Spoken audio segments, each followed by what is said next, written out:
Les adeptes du surf vous le diront. Saisir la meilleure vague est à la fois une science et un art. Et cet élément est primordial.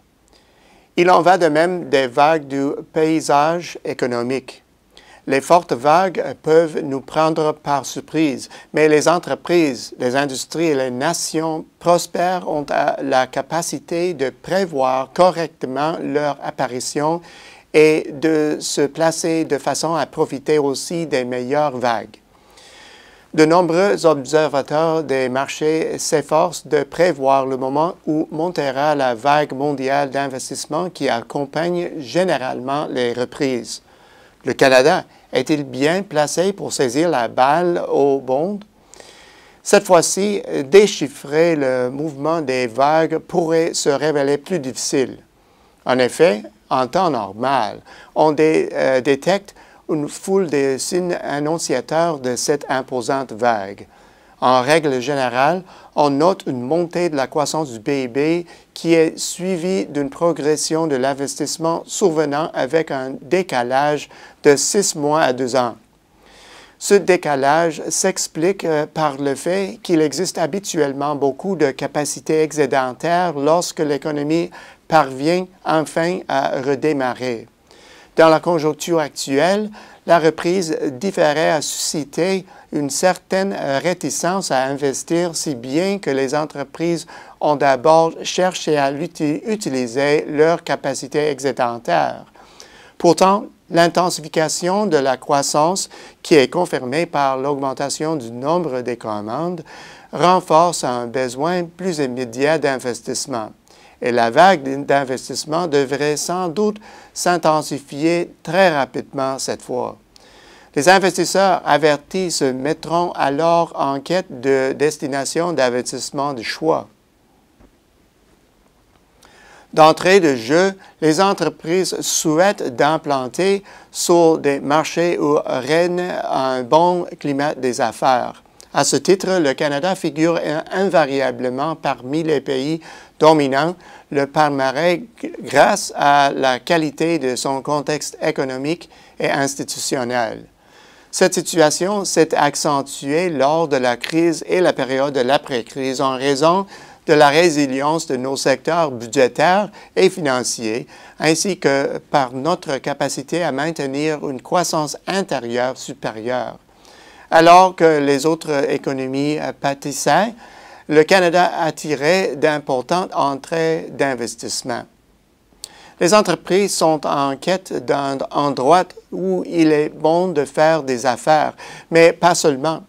Cette économie doit, et c'est un facteur essentiel, faire preuve de compétitivité. À ce chapitre, le Canada a du terrain à rattraper par rapport à certains indicateurs déterminants.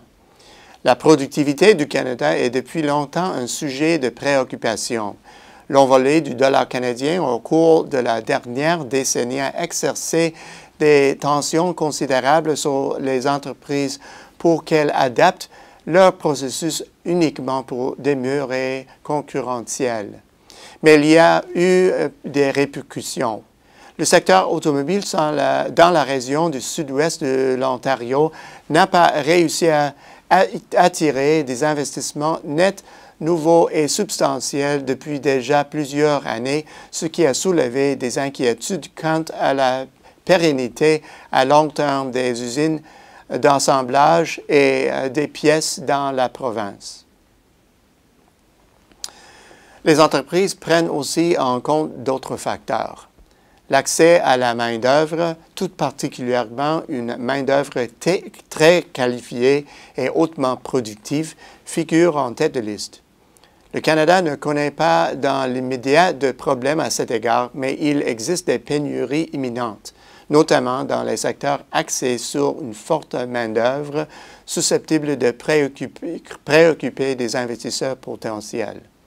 Autre facteur important, les coûts d'énergie, tout spécialement dans l'industrie lourde.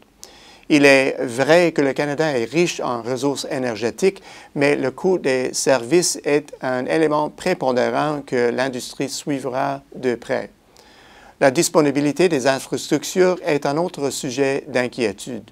L'hiver dernier, le monde a pu observer les défis manifestes que le Canada doit relever sur ce front, soit lorsque d'importantes contraintes de capacité ferroviaire ont créé de longs retards d'expédition des marchandises à destination des marchés internationaux.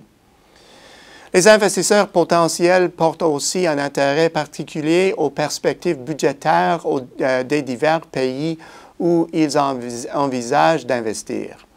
De fait, la présence d'énormes dettes ou déficits publics signifie d'habitude qu'on assistera probablement à une hausse du fardeau fiscal.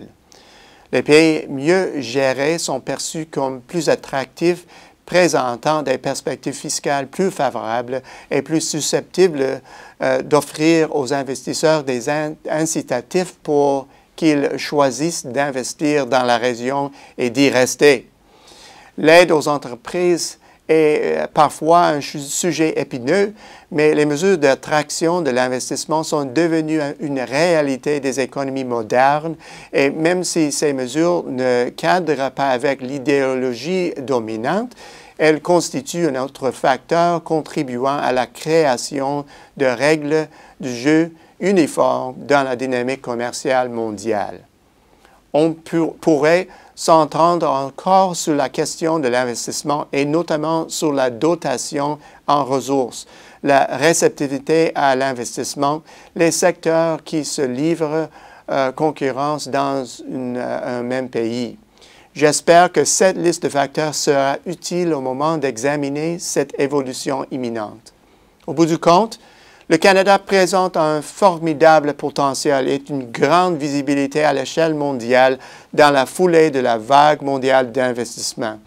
Jusqu'à ce que cette vague atteigne son sommet, les entreprises, les institutions et les analystes devront impérativement se mettre dans la meilleure posture possible pour en profiter le plus possible. À la semaine prochaine, c'est Peter Hall.